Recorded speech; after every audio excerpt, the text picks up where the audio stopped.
Okay.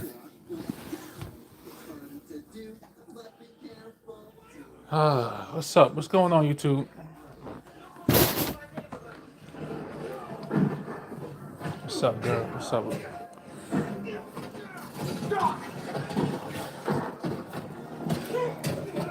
Daddy, you want some towel? It's a big guy right there. Sorry, sorry. I can't see it. Yes, yes, yes, yes. You gotta start all the way back over. Yes. Not all the way back over. I can't start back over. I don't know what's been going on with my YouTube. So lately, my YouTube, the what you call it isn't working. Hasn't been working. Let me make sure this thing is working.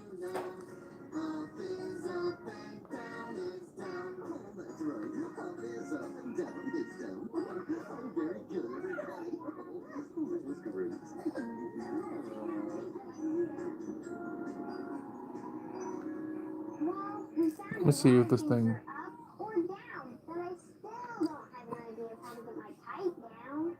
Guess we'll just have to keep waiting for another nice big freeze. See if you can hear me. Ah, you can hear me.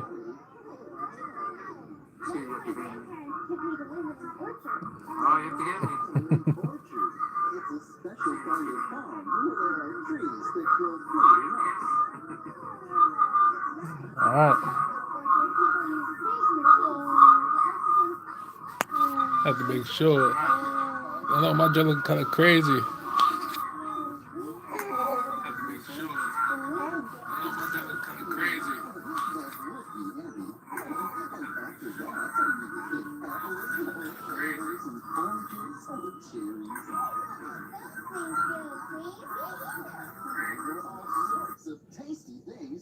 But I'm here.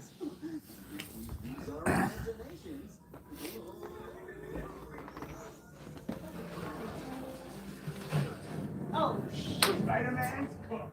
Oh, shoot. Spider-Man's cult. Oh, shoot.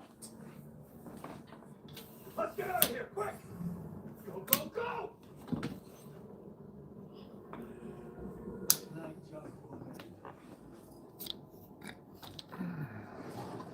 Oh, you go invisible now? Yeah. When did you learn to do that?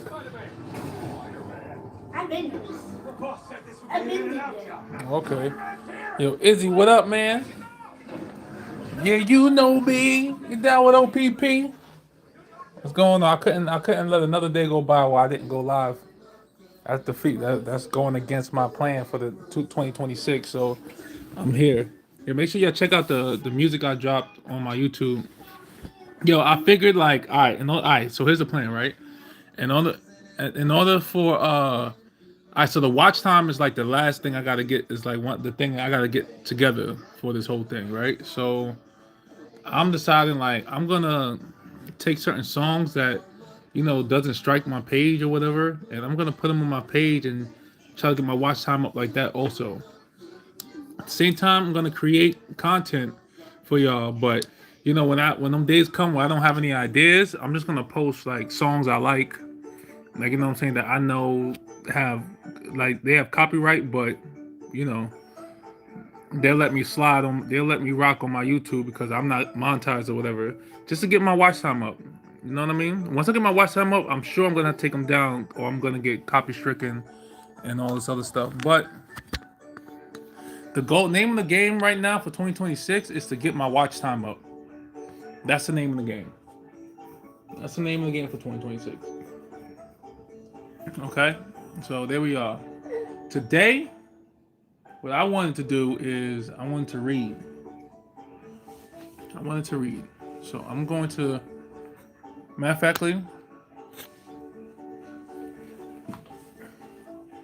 we're gonna read this book that I like. It's called The Alchemist. Okay.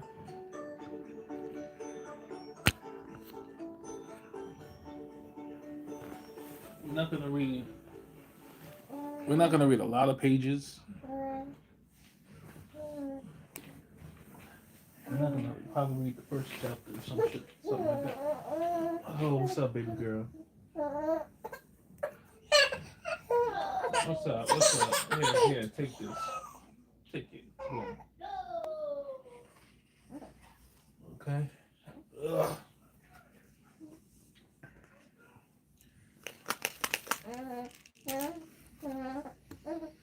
This is it right here. This is the book I've been talking about.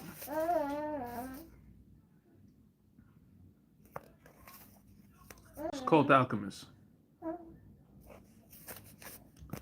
To realize one's destiny is a person's only obligation.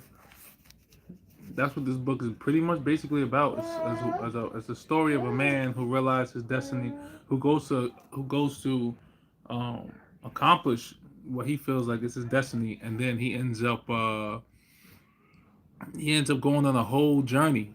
Ends up going on a whole journey just trying to accomplish this one thing that he felt like should have been easy to accomplish. So I'm gonna try and get through as much as possible, and then we'll come back here some other time. Make sure you like, share, and subscribe, because I'm gonna do this until we read the whole book. I believe that's my goal, right? I want to read this on here, and then if you have any books that you want to do, that you want us to read, or you want to put into the comment section that you want me to read, let me know in the comment section, right? And that'll be something we do also on my live.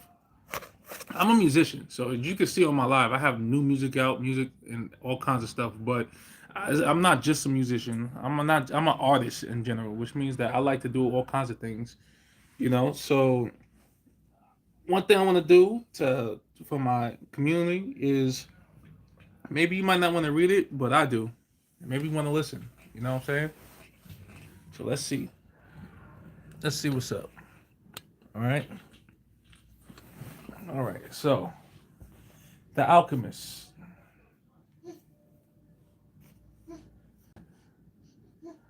by, I don't even know how, Paulo Coelho. Paulo Coelho, I think his name is. I don't know if I said that right. Make sure you like, share, and subscribe. If you enjoy this type of content, make sure you like, share, and subscribe. And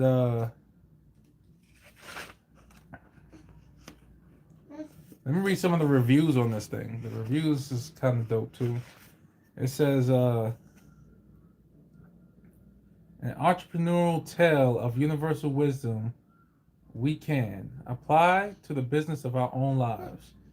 Spencer, MD, the author of Who Moved My Cheese. Right there.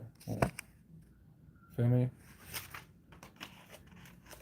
Another critic says, The Alchemist is an unabashed delight and inspirational wonder. This fable is a roseate, I don't know what the heck he's trying to say here, a spiritual quest. And by the way, I'm not like some super scholar. You're gonna hear me mess up on certain words, all right? Just let me know if I'm messing up the words, okay? It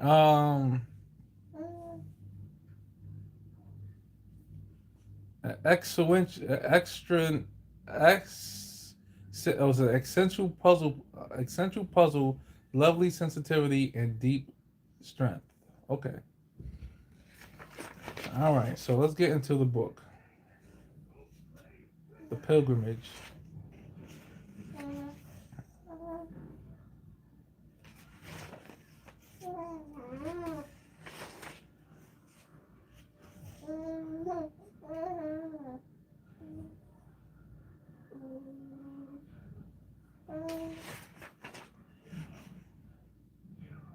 All right, let's go to the prologue. This is the prologue, okay? Let's go. Prologue. The alchemist picked up a book that someone in the cavern had bought. Leafing through the pages, he found a story about Nausicaa. I'm assuming that's how that's said right there. Nausicaa. All right. The alchemist knew the legend of Nausicaa, a youth who knelt daily beside a lake to contemplate his own beauty. He was so fascinated by himself that one morning he fell into the lake and drowned. Wow.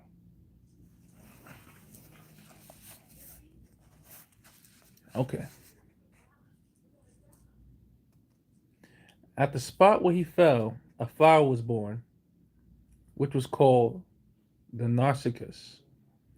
But this was not how the author of the book ended the story. He said that when Narcissus died, the goddesses of the forest appeared and found the lake, which had been fresh water transformed into a lake of salty tears. Why do you weep? The goddess asked. That's my goddess voice. Why do you weep? The goddess asked. I weep for Narcissus, the lake replied. Ah, it is no surprise that you weep for Narcissus, they said, for though we always pursue him, for though we always pursue him in the forest, you alone could contemplate his beauty close at hand. But was Narcissus beautiful? This is the lake now. But was Narcissus beautiful? The lake asked. Oh, 1 second.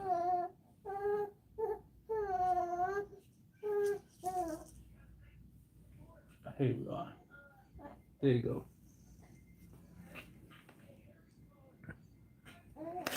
But was Narcissus beautiful? The lake asked. Who who better than to who better than you to know that? The goddess said in wonder.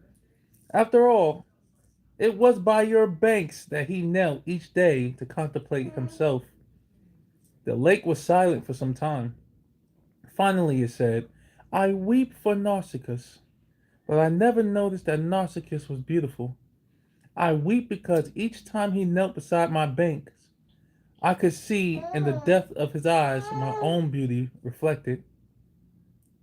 What a lovely story, the alchemist thought. Hmm. That's a nice little prologue. Part one.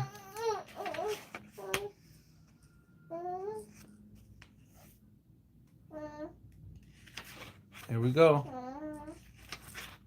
This is part one of the book. What's up, baby girl? Hold on, let me put this over you. You gonna get this reading too? You gonna get this reading too, girl? Okay. The boy's name was Santiago. Dusk was falling as the boy arrived with his herd at the abandoned church. The roof was fallen in the roof had fallen in long ago, and an enormous sycamore had grown on the spot where the scarcity had once stood. What does that mean? Hold on a second. I never noticed. Hold on a second. I want to make sure that y'all understanding this. So there was an abandoned church with a fallen roof and an enormous like painting. Right?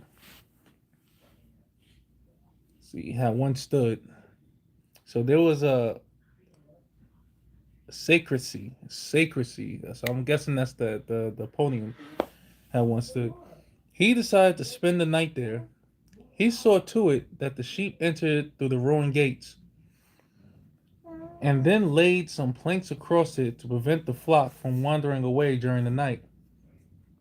There were no wolves in the region, but once an animal had strayed during the night, the boy had to spend the entire next day searching for it. He swept the floor with his jacket and lay down, using the book he had just finished reading as a pillow.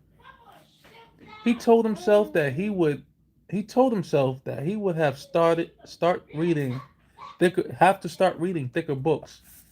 They last longer and made more comfortable pillows.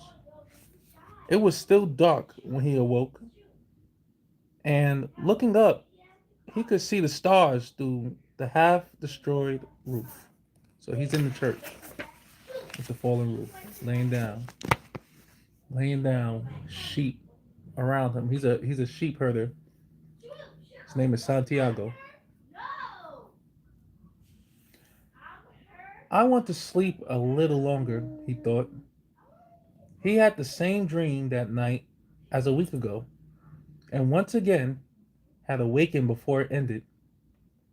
He arose and, taking up his crook, began to awaken the sheep that still slept. He had noticed that as soon as he awoke, most of his animals also began to stir. It was as if some mysterious energy bound his life to that of the sheep, with whom he had spent the past 2 years, leading them through the countryside in search of food and water. They are so used to me. Oh, this is Santiago's voice. Hold on. They are so because he's Santiago like a Spanish. Do I have a Spanish accent? No, I don't have a Spanish accent. I'm gonna come up with another voice. They are so used to me. That's English. Hold on a second. They are so used to me.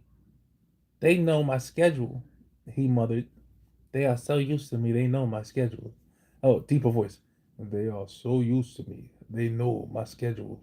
Yeah. There we go. That's what we're gonna go with that. Santiago's voice is gonna be deep. We're gonna do that. They are so used to me. They know my schedule. He muttered. Thinking about that for a moment, he realized that it could be the other way around. That it was he who had become accustomed to their schedule. But there were certain of them who took a bit longer to awaken. And we're talking about the sheep right now. He's a sheep herder, Santiago. The boy prodded them one by one with his crook. And the crook is the sheep herder, like staff, that staff thing that they push the sheep with or whatever, calling each by name. He had always believed that the sheep were able to understand what he said. So there were times when he read them parts of his book that had made an impression on him, or when he would tell them of a loneliness or the happiness of a shepherd in the fields.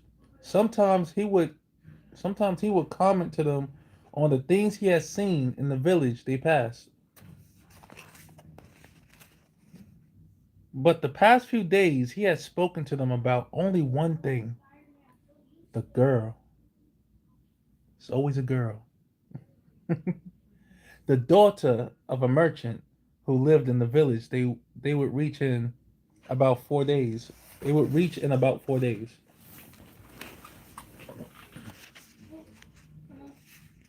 He had been to the village only once.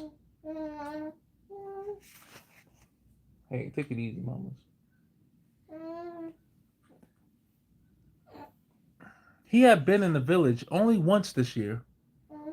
The merchant was the proprietor of a dry goods shop,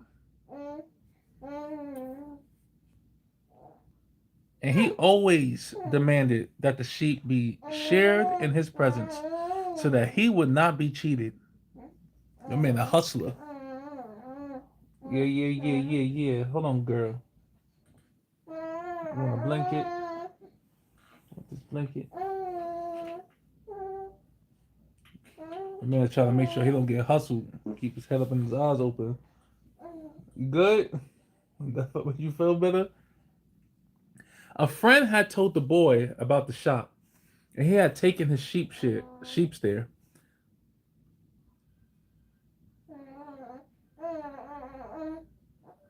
I need to sell some wool, the boy told the merchant. Oh, this is Santiago, so let's go back to the voice. I need to sell some wool, the boy told the merchant. The shop was busy, and the man asked the shepherd to wait until the afternoon.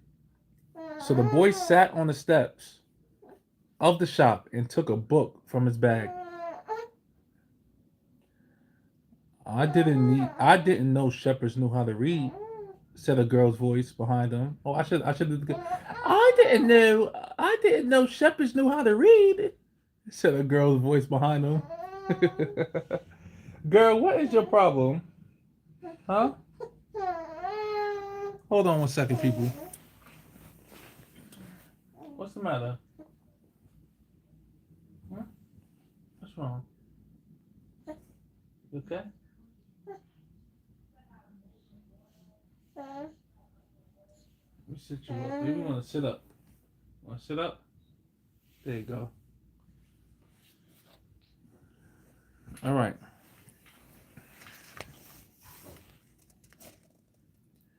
The girl was typical of the region of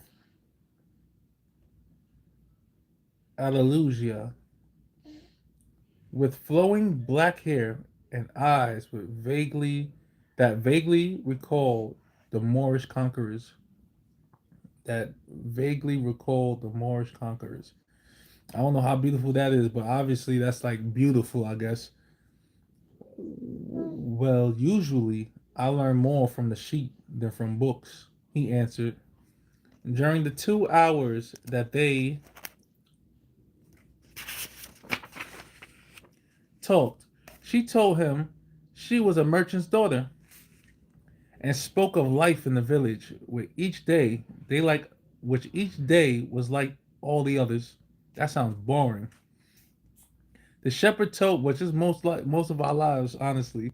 Each day seems to like lap, especially if you're just doing that 9 to 5. You sit there, you work every day, or not even the 9 to 5. It's like if you're doing like a 12, if you do like 10, 11 hour shifts, like long shifts, overtime and all that, just feel like you was just left work like the whole day. It's just feel like you're doing one thing. Like time just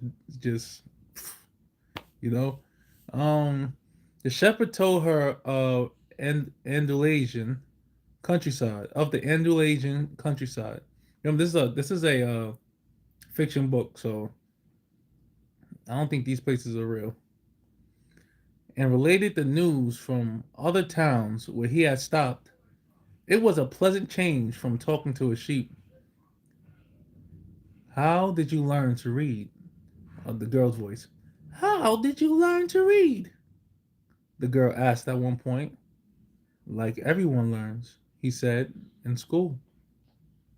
Well, if you know how to read, why are you just a shepherd? The boy mumbled an answer that allowed him to avoid responding to her question. He was sure the girl would never understand. He went on telling stories about his travels, and her bright Moorish eyes went wide with fear and surprise. As time passed, the boy found himself wishing that the day would never end, that her father would stay busy and keep him waiting for 3 days. He recognized that he was feeling something he had never experienced before. What's up? There you go.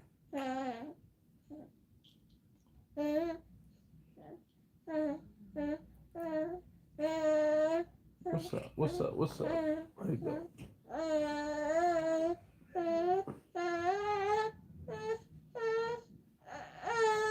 What's up, baby? You gonna let me read? You gonna let me read?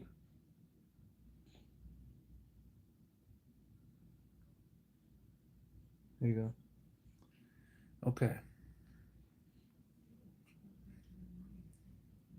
All right. First pass. Let's see. Mark's eyes went wide with fear and surprise. As time passed, we went there. We was there when the girl. Where was we at? Father would stay busy for 3 days. He recognized that he was feeling something he had never experienced before. The desire to live in one place forever. With the girl with the raven hair. Raven hair means that junk was jet black. His days would never be the same again. But finally, the merchant appeared and asked the boy to share 4 sheep. Share means cut. He paid for the wool and asked the shepherd to come back the following year. And now it was only 4 days before he would be back in the same village. So fast forward, now it's like 4 more days. So he was talking about how he just met this girl when he went to go do a job, right? Because he's a sheep herder, right? This is Santiago, and this is the story of how his journey began, honestly. So And now, fast forward 4 days before he has to go back to that same village where he met that girl. Ugh, ugh. There you go, baby. There you go, baby. Right? He was excited and at the same time uneasy. Maybe the girl had already forgotten him. Lots of shepherds passed through, selling their wool. It doesn't matter, he said to his sheep. I know other girls in other places. Yeah, we all say that, right? That's the make it. That's the rationalizer so that we don't get disappointed, right? But in his heart, he knew that it didn't matter, and he knew that shepherds, like seamen and like traveling salesmen, always found a town where there was someone who could make them forget the joys of carefree wandering. The day was dawning, and the shepherd urged his sheep in the direction of the sun. They never have to make any decision, he thought. Maybe that's why they are always so close to me. Life as a sheep herder. Life as a sheep, right? The only things that concerned the sheep were food and water. As long as the boy knew how to find the best pastures in Adeswalia, they would be his friends. Yes, their days were all the same, with the seemingly endless hours between sunrise and dusk, and they had never read a book in their young lives and didn't understand when the boy told them about the sights of the city. They were content with just food and water. Now I want you to now here's what I understand after reading this book. This would be like I know reading out loud on live is like kind of nerve wracking to me, so don't mind the stuttering and stuff like that. But I've read this book a couple times, and the thing that always stands out to me is how he describes the sheep, because I feel like this description, like this thing, the way he sees the sheep, is how he kind of seen himself, and this is what led him to the journey he ended up going on, you know. So this description, because it's very detailed of how he really sees these sheep, and sometimes when you really go into detail about this stuff, there's some you ponder about this. I feel like this was the thought that made him say, "I want to do what I want to do, not what was passed down to me for generations, not what was like." Because his father, his father's father, his father's father's father was sheep herders. You learn later on in the book. I mean, let me not go through the book. All right, let me just finish reading, all right? Sorry about that. So, because we're still in the first chapter, right? Carefree wandering. The days of dawning, blah, blah, blah. Maybe that's why they're always so close to me. The only thing that concerned the sheep was food and water. Where was we? All right, let's for their friends. Yes, their days were all the same. Seamlessly in hours, dusk, dawn. Okay. Hey, shout out to Pastor Nicholas for entering the chat. I appreciate you. Right now, we're reading a book I like called The Alchemist. I don't ever do this on my live, but I want to read my book, and I've been telling my subscribers in my community about the book, and I thought to myself, like, why not do a live reading? Why not do that? So, I'm gonna try and get through the book with y'all without having to read it on my own. I read the book a couple of times, so I don't need to run through the book, but I'm gonna try and get through with my community because I feel like this story might help others as it helps me understand that the destination is not it's not always the goal, 100% the goal. That's what the book is pretty much about. The destination is not always 100% the goal, because when you reach a goal, the thing you remember most is the journey. The thing you remember most is how you got there. The thing you talk about the most is how you got there, the adventures you went on trying to get there. Right? Girl, you are doing too much right now. Here, here.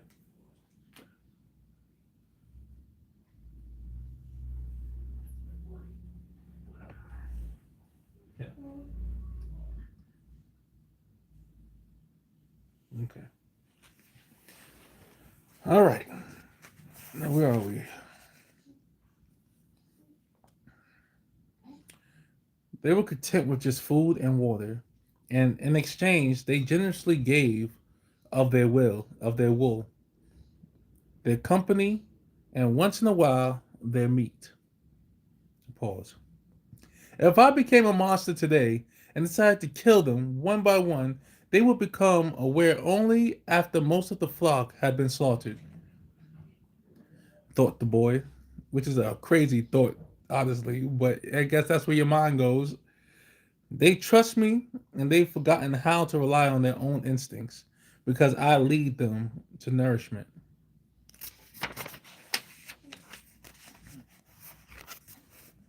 The boy was surprised at his thoughts. Yeah. Maybe the church, with the sycamore grown from within, had been haunted. It had caused him to have the same dream for a second time, and it was causing him to feel anger towards a faithful companion. He drank a bit from the wine that remained from his dinner of the night before, and he gathered his jacket closer to his body. He knew that for a few hours from now, with the sun at the zenith, the heat would be so great that he would not be able to lead his flock across the fields. It was the time of day when all of Spain slept during the summer. The heat lasted until nightfall, and all that time he had to carry his jacket. But when he thought to complain about the burden of its weight, he remembered that because he had the jacket, he had withstood the cold of the dawn. So he's being grateful. We have to be prepared for the change, he thought. And he was grateful for the jacket's weight and warmth. The jacket had a purpose, and so did the boy. His purpose in life was to travel. And after 2 years of walking the Adasuelian terrain, he knew all of the cities of the region. He was planning on his visit to explain to the girl how it was that a simple shepherd knew how to read, that he had attended a seminary until he was 16. His parents had wanted him to become a priest, and therefore a source of pride for a simple farm family. They worked hard just to have food and water like the sheep. He had studied Latin, Spanish, and theology, but ever since he had been a child, he had wanted to know the world, and this was much more important to him than knowing God and learning about man's sins. One afternoon, on a visit to his family, he had summoned up the courage to tell his father that he didn't want to become a priest. Oh yeah, yeah.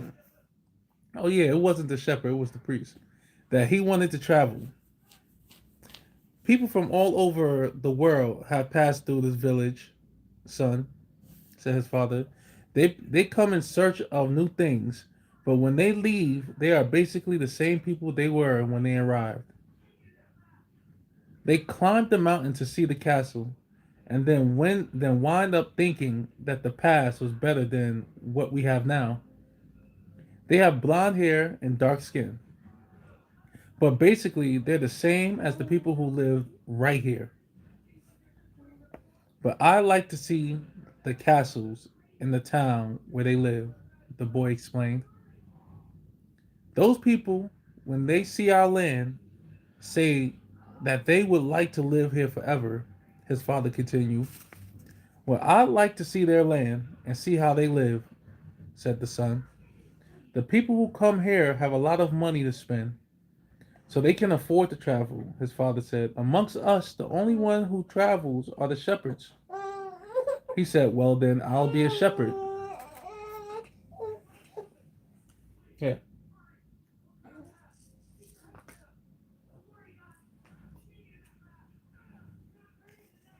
His father said no more. The next day, he gave his son a pouch that held 3 ancient Spanish gold coins. So his family were farmers. I got it wrong. His family was farmers. He's the only one who wanted to be a shepherd to travel. His goal, that's what it was. Okay? So his father ends up giving him 3 Spanish gold coins. I found these one day in the fields. I wanted them to be a part of your inheritance, but use them to buy your flock. Take to the fields, and someday you'll learn that our countryside is the best, and our women are the most beautiful. And he gave the boy his blessing. The boy could see his father's gaze, a desire to be able himself to travel the world, a desire that was still alive despite his father's having had to bury it over dozens of years under the burden of struggling for water to drink, food to eat, and the same place to sleep every night of his life. Goodness. The horizon was tinged with red. Tinged with red, yeah. And suddenly the sun appeared. The boy thought back to the conversation with his father and felt happy. He had already seen many castles and met many women, but none of them equal of the one whom awaited him several days hence. He owned a jacket, a book that he could trade for another, and a flock of sheep. But most important, he was able every day to live out his dream. If he were to tire of the Venezuelan fields, he could sell his sheep and go to sea. By the time he had had enough of the sea, okay, this is done.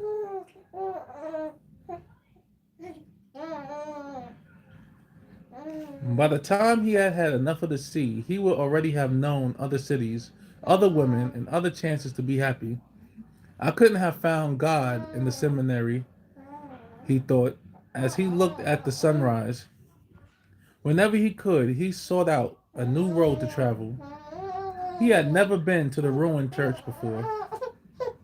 In spite of having traveled through those parts many times, girl, you want to be a part of this so badly. Come here.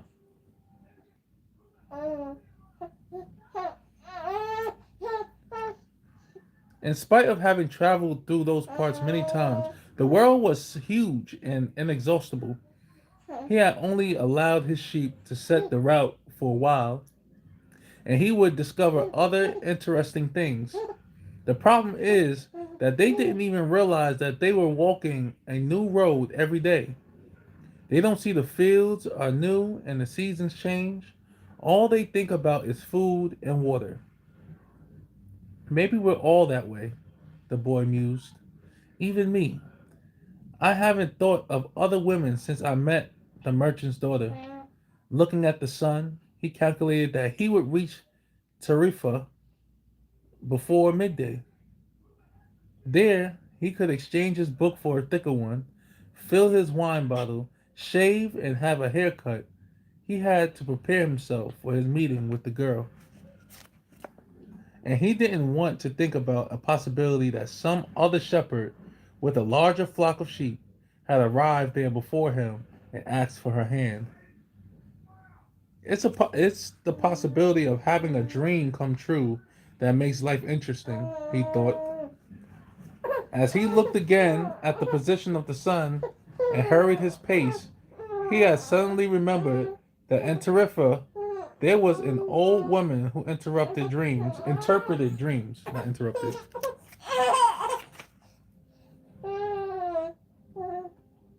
Just sit back and listen to the book, girl.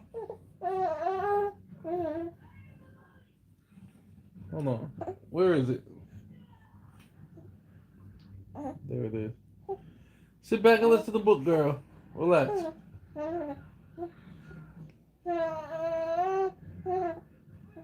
Okay? Interpreted dreams. Where is that at?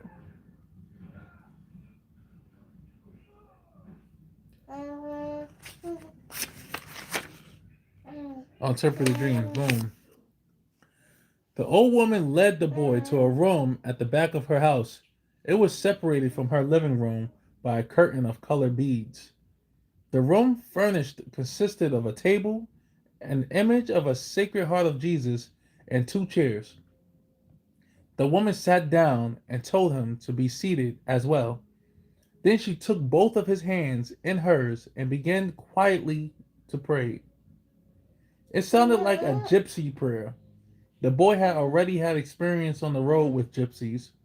They also traveled, but they had no flock of sheep. People said that gypsies spent their lives tricking others. It was also said that they had a pact with the devil and that they kidnapped children and taking them away to their mysterious camps made them their slaves. As a child, the boy had always been frightened to death that he would be captured by a gypsy. Ooh, man, that sounds crazy. And this childhood fear turned when the old woman took his hands in hers. But she has the Sacred Heart of Jesus there, he thought, trying to reassure himself. He didn't want his hand to begin trembling, showing the old woman that he was fearful. Hold on.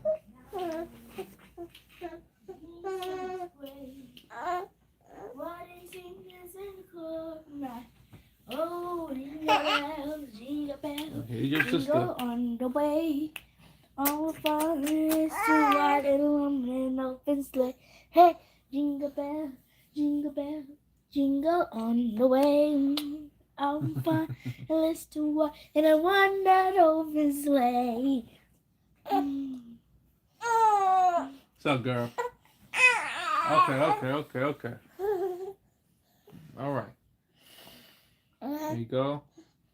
Jingle bells, jingle bells. I'm gonna put her right here. On the way. All fathers to ride in a one open sleigh. On this open sleigh, all I really go, 11 on the way.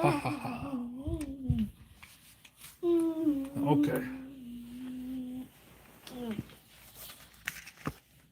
What are you doing? I'm reading the book. You want to listen? Where's this Come about? on, girl. Get out my camera. Where's this Sit about? right here. No. What's this about? This is The Alchemist. What's Optimus mean? The Alchemist. Yeah, I'm going back to play with my PS5. Okay, so you asked me a question to not hear the answer. Okay. What question? Nothing. Forget it. Go ahead, girl. No, what is that? Forget it. No, it's okay. Tell me, please. No, it's okay. Go ahead. What is it about God? Well, no, it's a story about a man. It's a story about a man I hate that. finding himself. About me. Okay. Hands in hers. But he had sick idea, fearful. He recited Our Father silently. Very interesting, said the woman, never taking her eyes from the boy's hand. And then she fell silent. The boy was becoming nervous. His hands became too tremble, and the woman sensed it. He quickly pulled his hand away. I didn't come here to have you read my palm, he said, already regretting having come. He thought for a moment that it would be better to pay her fee and leave without learning a thing. That he was giving too much importance to his recurrent dream. What do you want to do?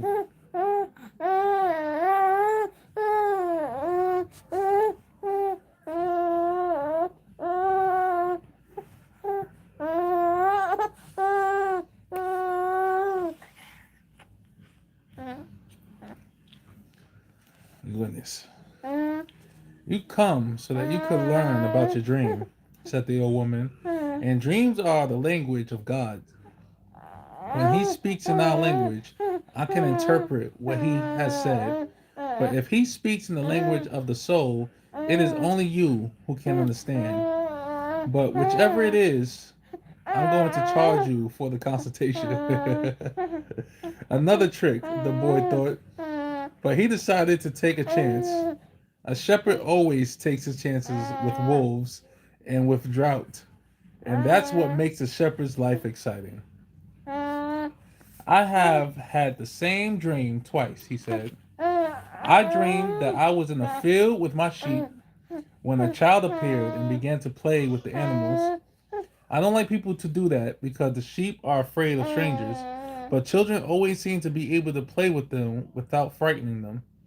I don't know why. I don't know how animals know the age of human beings. Tell me more about your dream, said the woman. I have to get back to my cooking, and since you don't have much money, I can't give you a lot of time. The child went on playing with my sheep for quite a while, continued the boy, a bit upset, and suddenly the child took me with both hands and transported me to the Egyptian pyramids. He paused for a moment to see if the woman knew what the Egyptian pyramids were, but she said nothing. Then at the Egyptian pyramids, he said the last 3 words slowly so that the old woman will understand. The child said to me, if you come here, you will find a hidden treasure. And just as she was about to show me the exact location, I woke up both times. The woman was silent for some time. Then she again took his hands and studied them carefully. I'm not going to charge you anything now, she said, but I want 1/10 of the treasure if you find it. The boy laughed out of happiness. He was going to be able to save the little money he had because of a dream about hidden treasure. Well, interpret the dream, he said. First swear to me. Swear that you will give me 1/10 of your treasure in exchange for what I'm going to tell you. The shepherd swore that he would. The shepherd swore that he would. The old woman asked him to swear again while looking at the image of the Sacred Heart of Jesus. It's a dream in the language of the world, she said.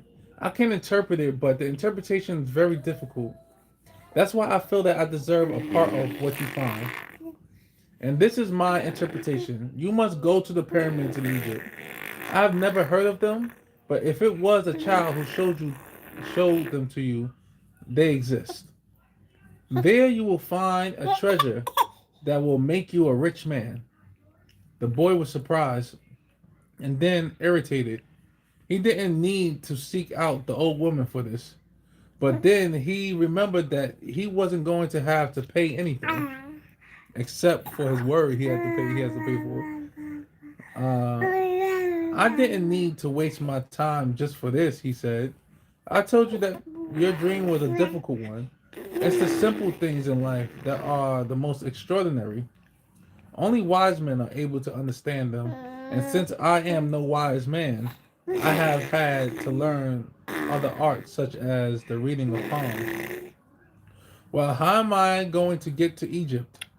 I'm only interpret dreams. I don't know how to turn them into reality. That's why I have to live off what my daughters provide with me. Dang. So she pretty much did tell him anything, but made him promise to give her 1/10 of the treasure he finds in Egypt. Well, how am I going to get to Egypt? We did that. Hold on. And what if I never get to Egypt? Then I don't get paid. It wouldn't be the first time. And the woman told the boy to leave, saying she had already wasted too much time with him. So the boy was disappointed. He decided that he would never again believe in dreams. He remembered that he had a number of things he had to take care of. He went to the market for something to eat. He traded his book for one that was thicker, and he found a bench in the plaza where he could sample the new wine he had bought. The day was hot, and the wine was refreshing. The sheep were at the gates of the city, in a stable that belonged to a friend. The boy knew a lot of people in the city. That was what made traveling appeal to him. He always made new friends, and he didn't need to spend all of his time with them. When someone sees the same people every day as had happened with him at the seminary, they wind up becoming a part of that person's life.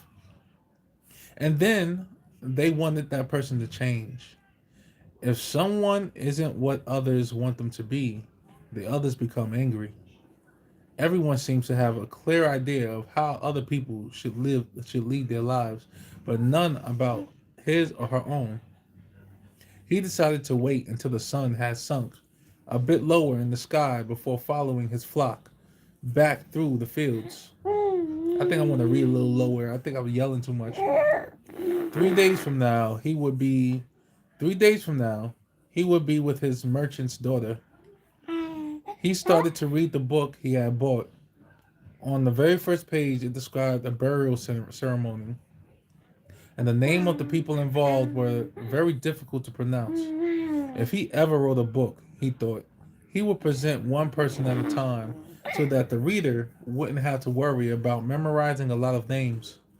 When he was finally able to concentrate on what he was reading, he liked he liked the book better. The burial was on a snowy day, and he welcomed the feeling of being cold.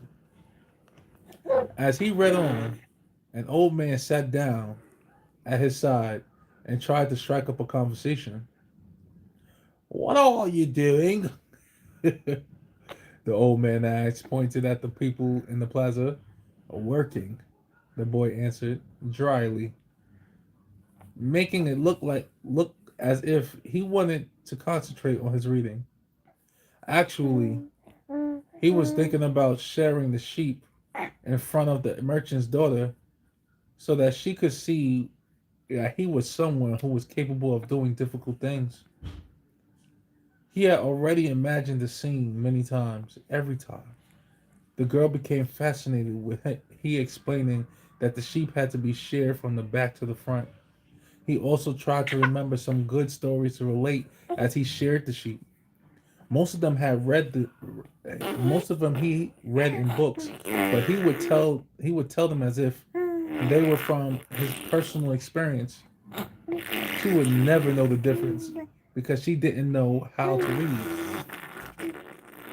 Meanwhile, the old man persisted in his attempt to strike up a conversation. He said that he was tired and thirsty and asked if he might have a sip of the boy's wine. The boy offered his bottle, hoping that the old man would leave him alone. But the old man wanted to talk. He asked the boy what book was he reading. The boy was tempted to be rude and move to another bench, but his father had taught him to be respectful of the elderly. So he held out the book to the man for two reasons. First, that he himself wasn't sure how to pronounce the title. And second, that if the old man didn't know how to read, he would probably feel ashamed and decide of his own accord to change benches. "Hmm," said the old man. "Look at all sides of the book, as if it were some strange object. This is an important book, but it's really irritating." The boy was shocked. The old man knew how to read and had already read the book, as if the book was irritating. As the old man had said, the boy still had time to change it for another. "It's a book that says the same thing almost all the other books in the world say," continued the old man. It described it describes people's inability to choose their own personal legends, and it ends up saying that everyone believes the world's greatest lie. "What's the world's greatest lie?" the boy asked, completely surprised. "It's this, that at a certain point in our lives we lose control of what's happening to us, and our lives become controlled by fate. That's the world's greatest lie." "That never happened to me," the boy said. They wanted me to be a priest, but I decided to become a shepherd. Much better than the old man, because you really like to travel. He knew what I was thinking. The boy said to himself. The old man, meanwhile, was leafing through the book without seeming to want to return it at all. The boy noticed that the man's clothing was strange. He looked like an Arab, which was not unusual in these parts. Africa was only a few hours from Tarifa. One had only to cross the narrow straits by boat. Arabs often appeared in the city, shopping and chanting their strange prayers several times a day. Where are you from? The boy asked. From many places. No one can be from many places, the boy said.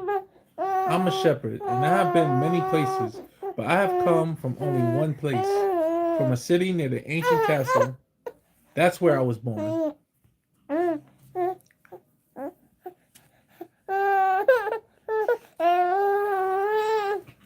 Ugh. That's where I was born.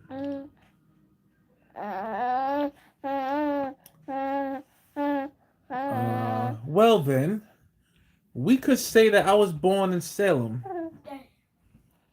Daddy. Hmm? You know your mother beats her? Peter? Yeah. He turned to the black guy. The black Miles? Oh, he turned to Venom. Venom? Oh, all right. Listen, after I read this, I got 2 more pages. After I read that, I'm going to come in there, okay? All right. Where was I? I was born in Salem. The boy didn't know where Salem was, but he didn't want to ask, fearing that he would appear ignorant. He looked at the people in the plaza for a while. They were coming and going. All of them seemed to be very busy.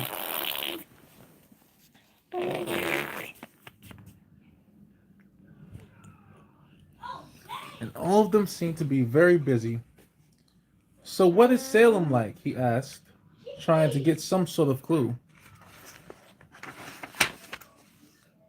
It's like it always has been. That's like not trying to answer the question. No clue yet, but he knew that Salem wasn't in Andalusia.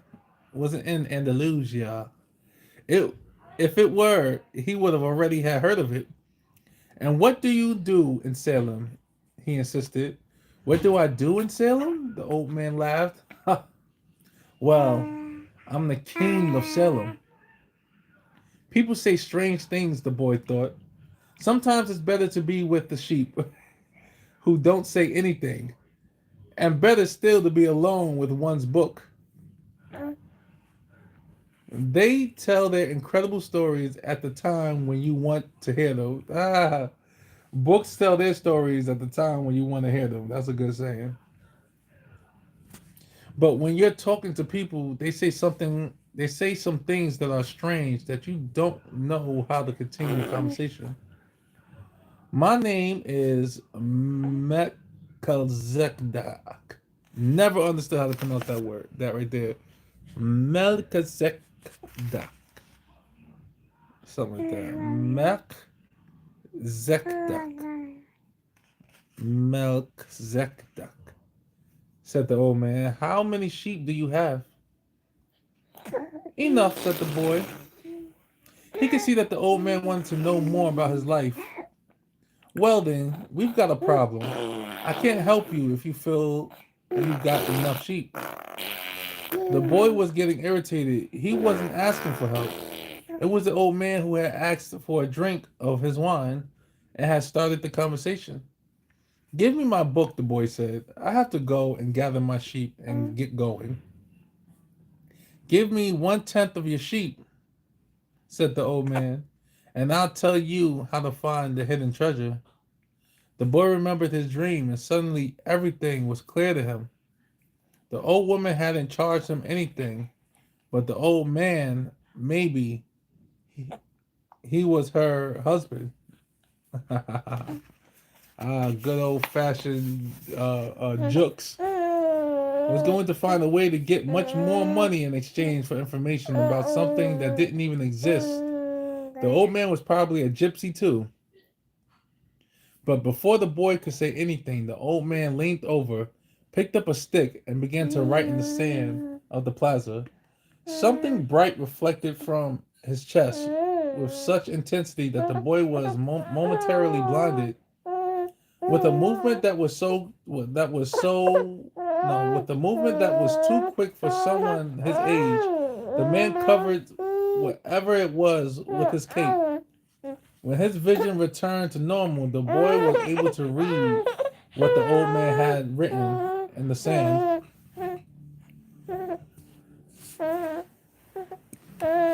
Where'd you put it? Where'd you put it? Hey.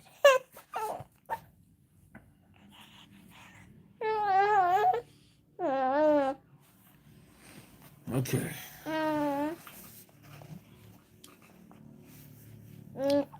What was I? In the sand. There in the sand of the plaza of that small city, the boy read the names of his father and his mother.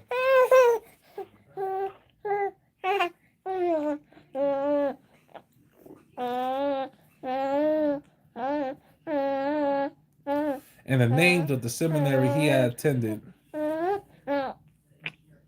He read the names of the merchant's daughter, which he hadn't even known.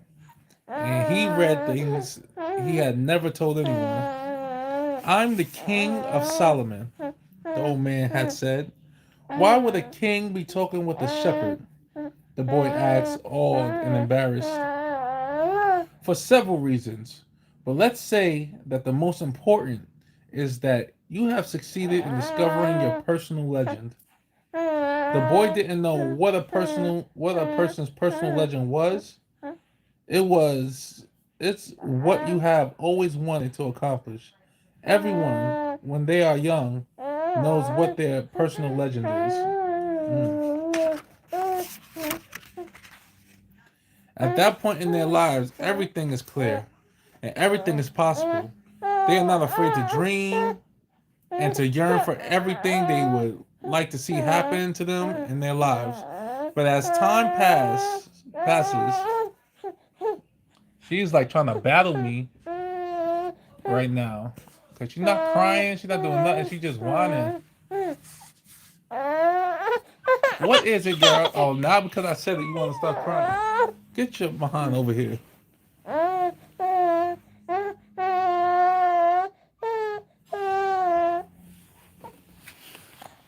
Taking you into the room.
I'll be right back. Yes, I'll be right back.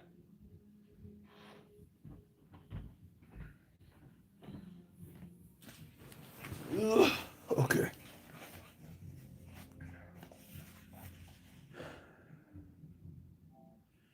What was that? Personal legend. None of what old man was saying made much sense to the boy, but he wanted to know what his mysterious force. At this point, their lives happens to their lives, but time as a mysterious force being convinced them that it will be impossible for them to realize their personal legend. All right. None of what the old man was saying made much sense to the boy, but he wanted to know what the mysterious force was. The merchant's daughter would be impressed when he told her about that. It's a force that appears to be negative, but actually shows you how to realize your personal legend.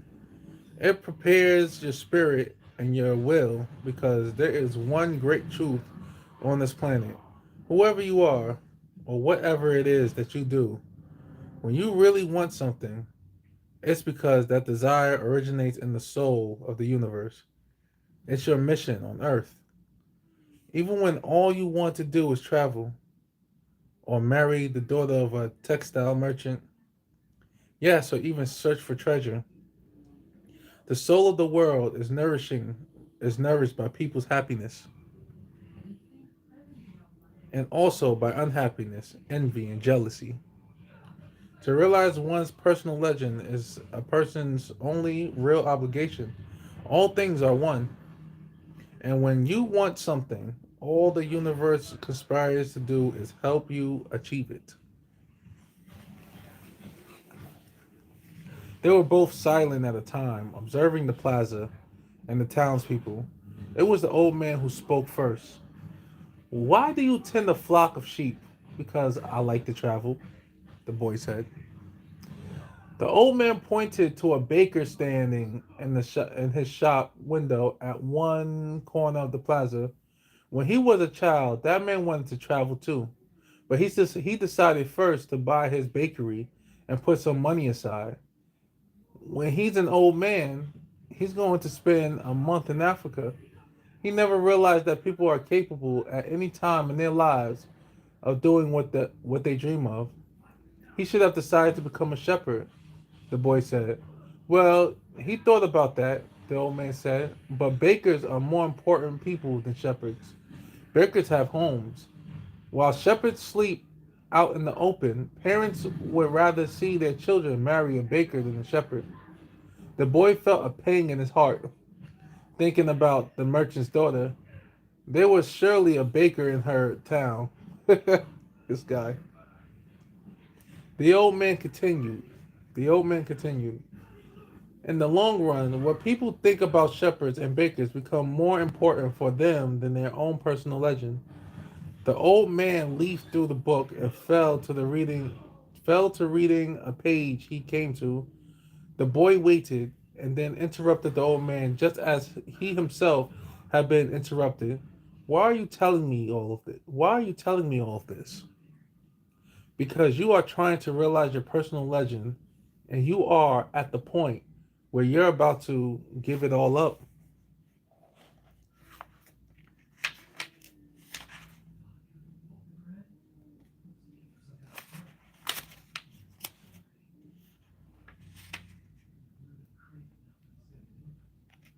Okay.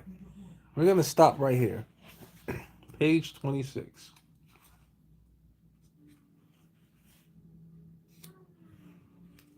This is where we start.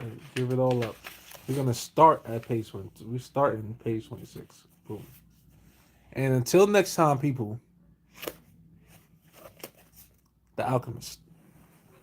Hopefully, I got more of y'all come in and we can read this together. Okay? Peace.